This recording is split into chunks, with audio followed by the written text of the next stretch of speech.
¿Cómo puede Dios ser uno y al mismo tiempo ser tres? ¿Cómo es posible que el Padre sea Dios, que el Hijo sea Dios, que el Espíritu Santo sea Dios, pero que no sean tres dioses, sino uno solo?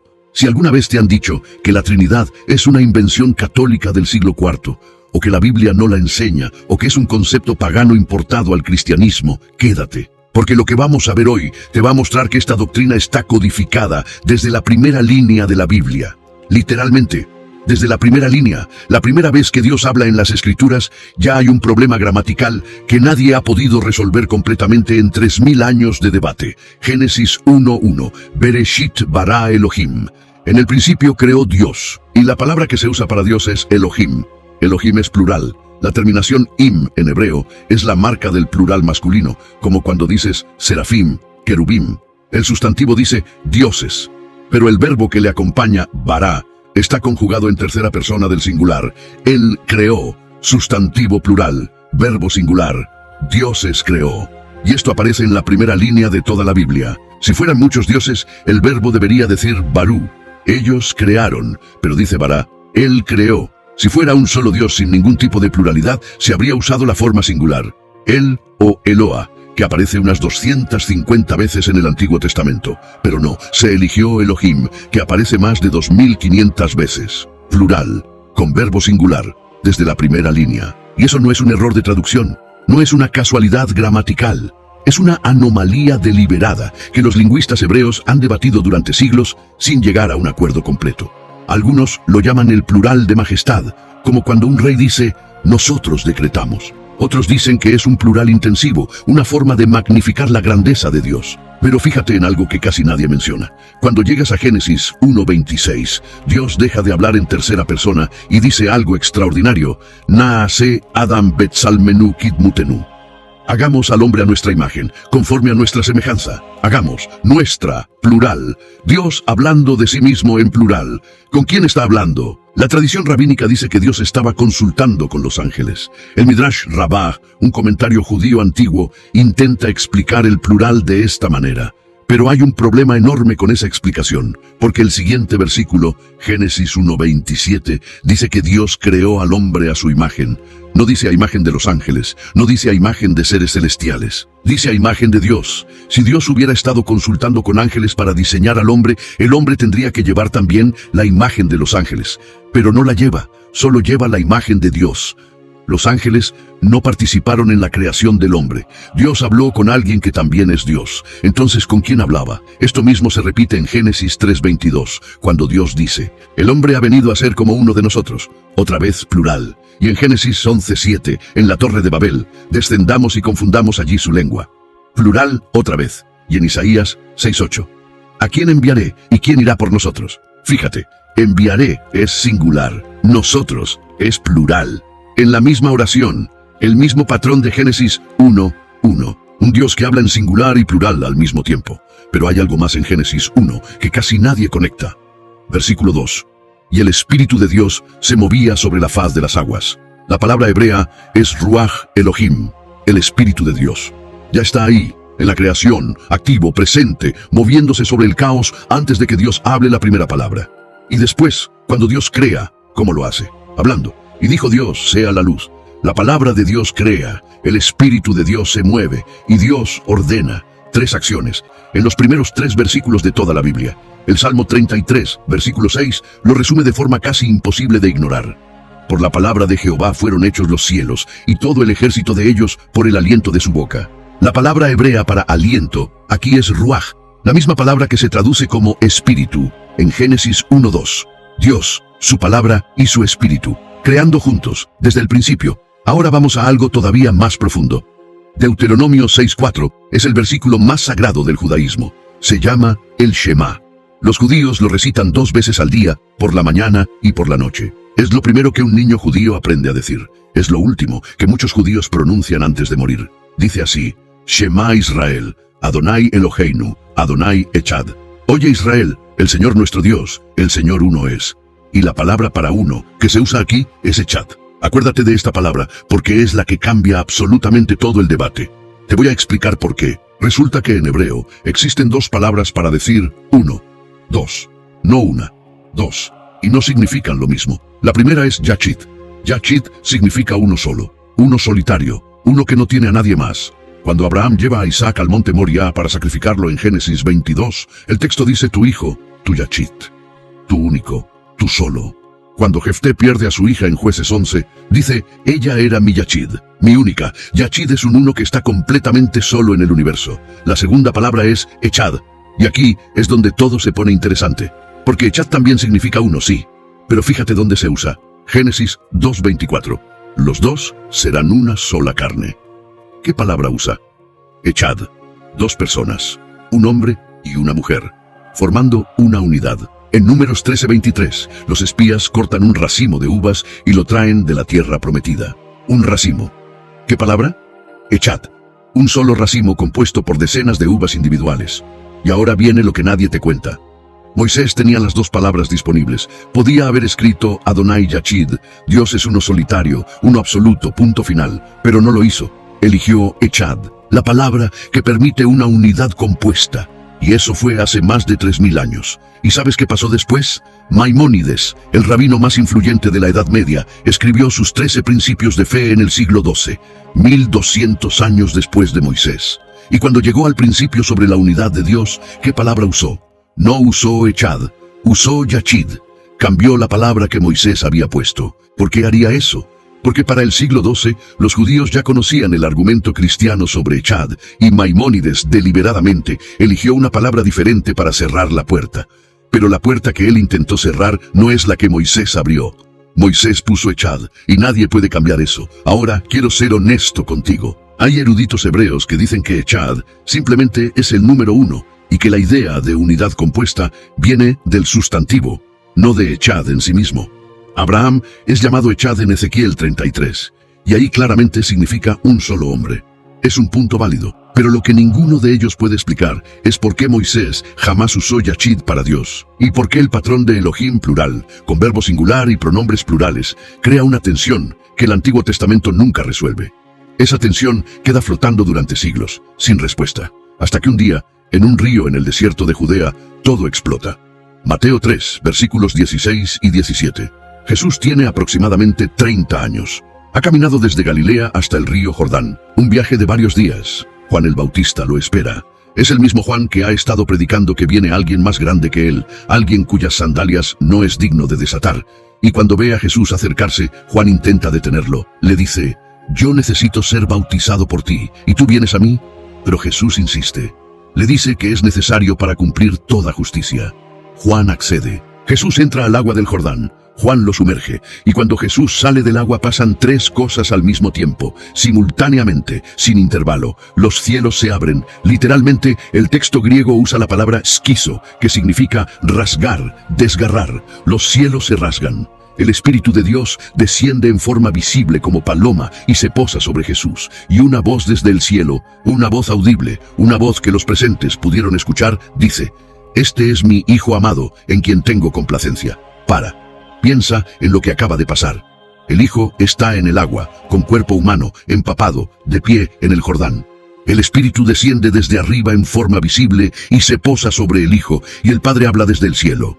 3. Al mismo tiempo, en el mismo lugar, en el mismo momento. El Hijo no es el Padre, porque el Padre le está hablando al Hijo. El Espíritu no es el Padre, porque el Espíritu está descendiendo mientras el Padre está hablando. Y el Hijo no es el Espíritu, porque el Espíritu se posa sobre él como algo distinto. 3 personas, simultáneas, distintas. Y sin embargo, el texto nunca dice que son 3 dioses, porque la Biblia mantiene de principio a fin que Dios es uno. Deuteronomio 6:4 sigue siendo verdad. Pero ese uno ahora tiene rostro, tiene forma, tiene expresión visible. Esto es lo que los teólogos llaman la Trinidad, no 3 dioses. No un Dios que se disfraza de 3 personajes, como un actor que cambia de máscara entre escenas. Eso se llama modalismo, y es una herejía que la Iglesia rechazó desde el siglo II. No, la Trinidad es otra cosa. Son 3 personas distintas, con voluntad propia, con relación entre sí, que comparten una misma esencia divina. El Padre es completamente Dios. El Hijo es completamente Dios. El Espíritu Santo es completamente Dios. Pero el Padre no es el Hijo. El Hijo no es el Espíritu. Y el Espíritu no es el Padre. Son distintos en persona, pero idénticos en naturaleza. ¿Suena imposible? Claro que suena imposible, pero piénsalo de esta manera. Si Dios fuera tan simple que un cerebro humano pudiera comprenderlo completamente, no sería Dios, sería un concepto. Un Dios que cabe perfectamente en tu mente es un Dios demasiado pequeño. La Trinidad no es una contradicción. Una contradicción sería decir que Dios es tres personas, y una persona al mismo tiempo en el mismo sentido. Eso sí sería ilógico. Pero la Trinidad dice que Dios es tres personas y una esencia. Persona y esencia son categorías diferentes. Es misterio, sí, pero misterio no es lo mismo que absurdo. Pero aquí viene lo que muy pocos saben. La Trinidad no se reveló por primera vez en el bautismo de Jesús. Estaba escondida en el Antiguo Testamento de una forma que te va a dejar sin palabras. El Salmo 110, versículo 1, es el versículo del Antiguo Testamento más citado en todo el Nuevo Testamento. David lo escribió y dice así: dijo Jehová a mi Señor, siéntate a mi diestra. En hebreo, Neum Adonai la Adoni. Jehová le habla a alguien que David llama mi Señor. Ahora David era el rey de Israel, no había nadie por encima de él en la tierra. El único Señor de David era Dios. Pero aquí David dice que Jehová le está hablando a su Señor, dos personas divinas en conversación. Y Jesús usó exactamente este versículo en Mateo 22:44 para dejar sin respuesta a los fariseos, preguntándoles: si el Mesías es hijo de David, ¿cómo es que David lo llama Señor? Pero hay un pasaje aún más revelador. Isaías 48, versículo 16. El que habla en este pasaje es claramente Dios. Desde el versículo 12 viene diciendo: yo soy el primero y yo soy el postrero. Eso es lenguaje exclusivo de Yahweh. Nadie más en la Biblia puede decir eso. Y en el versículo 13 dice: mi mano fundó la tierra y mi mano derecha extendió los cielos. Eso es lenguaje de creador. Solo Dios puede decir eso. Pero entonces, en el versículo 16, el mismo que acaba de declarar que Él es el primero y el último, el mismo que fundó la tierra, dice algo que no debería tener sentido si Dios fuera una persona sola. Y ahora me envió el Señor Jehová y su Espíritu. ¿Escuchaste eso? El que habla es Dios. Pero dice que otro, el Señor Jehová, lo envió a él, y que el Espíritu también participa en ese envío. 3. En un solo versículo del Antiguo Testamento, cientos de años antes de que Jesús naciera, el que es enviado, el Señor que envía, y el Espíritu que acompaña, Padre, Hijo, Espíritu, escondidos en Isaías, esperando ser revelados, y no es el único lugar. Isaías 61:1 dice: el Espíritu del Señor Jehová está sobre mí, porque me ha ungido Jehová. Otra vez 3, el Espíritu, Jehová, y el mí, que ha sido ungido. Y este versículo es exactamente el que Jesús leyó en la sinagoga de Nazaret, en Lucas 4:18, cuando abrió el rollo de Isaías y dijo: hoy se ha cumplido esta escritura delante de vosotros. Jesús se identificó como el mí de Isaías 61, el ungido por el Espíritu, enviado por el Padre. Ahora vamos al lugar donde la Trinidad se expresa con mayor claridad fuera de los Evangelios. Juan 1:1. Escucha bien esta oración porque contiene 3 bombas teológicas en una sola línea. En el principio era el Verbo, y el Verbo era con Dios, y el Verbo era Dios. En griego, verbo es logos, y Juan está haciendo algo que la mayoría de lectores no detecta. Mira las 3 partes por separado. Primera bomba. En el principio era el Verbo. El verbo griego para era, aquí es en, del verbo eimi, y eso es clave, porque no dice el Verbo fue creado. No dice el Verbo llegó a existir. Dice que ya estaba ahí cuando todo empezó. Antes del principio, el Verbo ya existía. Eso elimina automáticamente la idea de que Jesús es un ser creado. Segunda bomba. El Verbo era con Dios. La preposición griega es pros. Y pros no significa simplemente al lado de, como 2 libros en una estantería. Pros significa cara a cara. Implica relación, diálogo, intimidad. No puedes estar con alguien si eres esa misma persona. El Verbo es distinto del Padre. Son 2, en relación. Tercera bomba. El Verbo era Dios. El griego dice kaiteos en logos, no dice un Dios. No tiene artículo indefinido. Significa que el logos tiene toda la naturaleza, toda la esencia de lo que es Dios. Es Dios en su totalidad. ¿Te das cuenta de lo que Juan acaba de hacer? En una sola oración, dijo 3 cosas que parecen imposibles de combinar. El Verbo ya existía antes de todo. El Verbo es distinto de Dios Padre, y el Verbo es Dios. Distinción de persona, identidad de esencia, el mismo patrón de Génesis 1:1, Elohim plural, Bará singular, Juan lo traduce al griego 2000 años después con exactamente la misma estructura. Y en el versículo 14 del mismo capítulo Juan dice que ese Logos se hizo carne y habitó entre nosotros. El Dios que estaba con Dios, que era Dios, se hizo humano. Caminó por las calles de Nazaret, comió pescado a la orilla del mar de Galilea, lloró frente a la tumba de su amigo Lázaro, y clavado en una cruz romana, entregó su espíritu al Padre. Hay un momento en los evangelios que sella todo esto de forma definitiva. Juan 14:26. Jesús está con sus discípulos la noche antes de morir. Es la última cena. Las calles de Jerusalén están llenas de peregrinos que han venido para la Pascua. Pero en ese aposento alto, en esa intimidad, Jesús sabe que le quedan horas de vida. Y en ese contexto les dice, el Consolador, el Espíritu Santo, a quien el Padre enviará en mi nombre, Él os enseñará todas las cosas y os recordará todo lo que yo os he dicho. Cuenta a las personas, el Padre envía, el Espíritu es enviado, y lo hace en el nombre del Hijo, 3 personas actuando en coordinación perfecta, con roles diferentes, pero un mismo propósito. El Padre no viene Él mismo, el Espíritu no viene por su propia cuenta, y el Hijo es la razón por la cual el Espíritu es enviado. 3. Otra vez 3. Distintos pero inseparables. Y Jesús nunca dijo, somos 3 dioses. Lo que dijo fue algo mucho más profundo. En Juan 10:30 declaró, yo y el Padre uno somos. Y cuando dijo esto, los judíos tomaron piedras para apedrearlo. ¿Por qué? Porque entendieron perfectamente lo que estaba diciendo. Versículo 33. Por buena obra no te apedreamos, sino por la blasfemia, porque tú, siendo hombre, te haces Dios. Ellos captaron el mensaje. Jesús estaba reclamando ser uno con el Padre en naturaleza divina. ¿Y qué palabra usa el texto griego para uno en yo y el Padre uno somos? Gen, que es el equivalente griego de echad, no monos, que sería uno solo, solitario, sino gen, unidad. Y cuando Jesús les da a sus discípulos la última instrucción antes de ascender al cielo, en Mateo 28:19, dice, bautizándolos en el nombre del Padre, y del Hijo, y del Espíritu Santo. Fíjate, no dice en los nombres, como si fueran 3 seres separados con 3 nombres distintos. Dice en el nombre, singular, un nombre, pero 3 personas, Padre, Hijo, Espíritu Santo. Ahora la pregunta que probablemente tienes en la cabeza, si la Trinidad es tan clara, ¿por qué Dios no lo explicó de forma directa desde Génesis? Y la respuesta es extraordinaria, porque Israel estaba rodeado de politeísmo. Los egipcios tenían cientos de dioses, Ra, Osiris, Isis, Horus, Anubis y decenas más. Los babilonios adoraban a Marduk, Ishtar, Enlil. Los cananeos sacrificaban niños a Moloc y se postraban ante Baal y Asera. Los filisteos tenían a Dagón. Cada pueblo, cada nación, cada ciudad tenía su panteón de divinidades compitiendo por adoración humana. En ese contexto, si Dios le hubiera dicho a Moisés en el Sinaí, soy 3 personas en una esencia divina, Israel habría entendido 3 dioses separados. No tenían el marco conceptual para entender una pluralidad dentro de una unidad. El riesgo de confusión era demasiado alto. Ya con la verdad simple de soy el único Dios, les costó mantenerse fieles. Se hicieron un becerro de oro apenas 40 días después de recibir los mandamientos. ¿Te imaginas si les hubiera explicado la Trinidad? Así que Dios hizo algo brillante, pedagógicamente perfecto. Primero estableció de forma inquebrantable que Él es uno, un solo Dios, no hay otro. Punto. Deuteronomio 4:35. No hay otro fuera de Él. Isaías 45:5. Yo soy Jehová, y ninguno más hay. No hay Dios fuera de mí.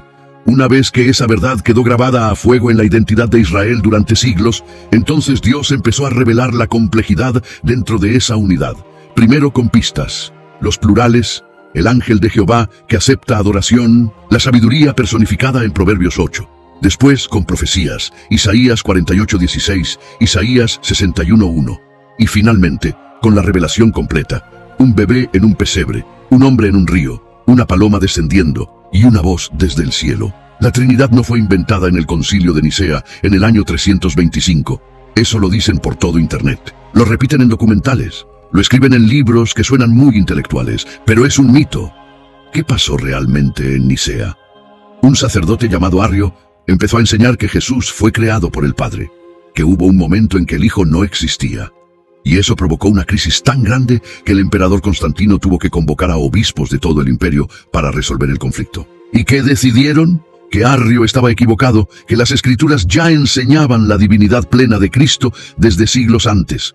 Usaron una palabra griega, homoousios, de la misma sustancia, para dejar absolutamente claro que el Hijo no es una criatura. es Dios, de la misma naturaleza que el Padre. Nicea no inventó nada. Puso en palabras técnicas lo que la Biblia ya decía. Los apóstoles ya creían esto. Pablo ya lo enseñaba. Juan ya lo escribió en su evangelio. Nicea simplemente le cerró la puerta a una enseñanza falsa. Pero aquí viene lo que realmente importa. Y no es historia, no es teología, es algo que te afecta directamente a ti. Y probablemente nunca lo pensaste de esta manera. Hay un problema filosófico que nadie puede resolver si Dios es una persona sola. Si Dios es uno solo, solitario, sin nadie más dentro de sí mismo, entonces antes de crear el universo, ¿a quién amaba? A nadie. Estaba solo. Y si estaba solo, el amor no existía antes de la creación. El amor sería un invento. Algo que Dios fabricó cuando decidió crear seres a quienes amar. Y si el amor es un invento, entonces no es la esencia de Dios. Es un accesorio, un añadido posterior. Pero fíjate lo que dice 1 de Juan 4:8. No dice Dios tiene amor, no dice Dios decidió amar, dice Dios es amor. Presente, esencia, identidad. Dios no tiene amor como tú tienes un coche.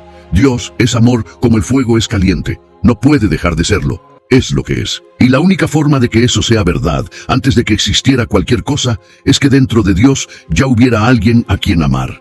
El Padre amando al Hijo, el Hijo amando al Padre, el Espíritu como la expresión viva de ese amor. Antes de las estrellas, antes del tiempo, antes de todo, Jesús lo confirmó la noche antes de morir.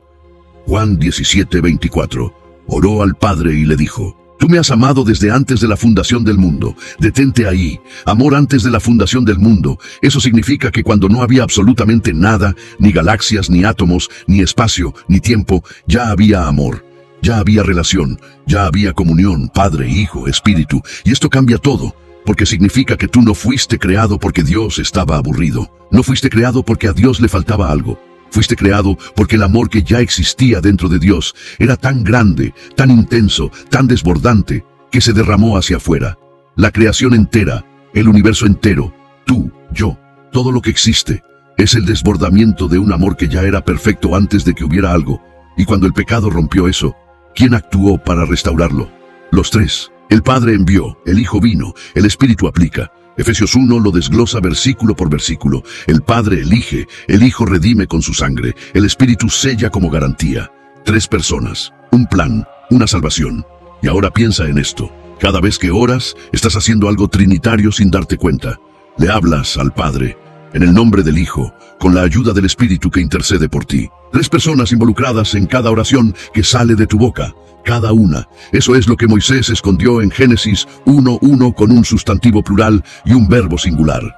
Eso es lo que Isaías vio en el capítulo 48, cuando Dios dijo: me envió el Señor Jehová y su Espíritu. Eso es lo que Juan el Bautista presenció con sus propios ojos cuando los cielos se rasgaron sobre el Jordán. Y eso es lo que Echad significa. No un Dios solo, un Dios que es amor desde antes de que existiera el universo. Y si esto te dejó pensando, hay otro misterio escondido en el Antiguo Testamento que nadie te contó. Eso lo explico en este video.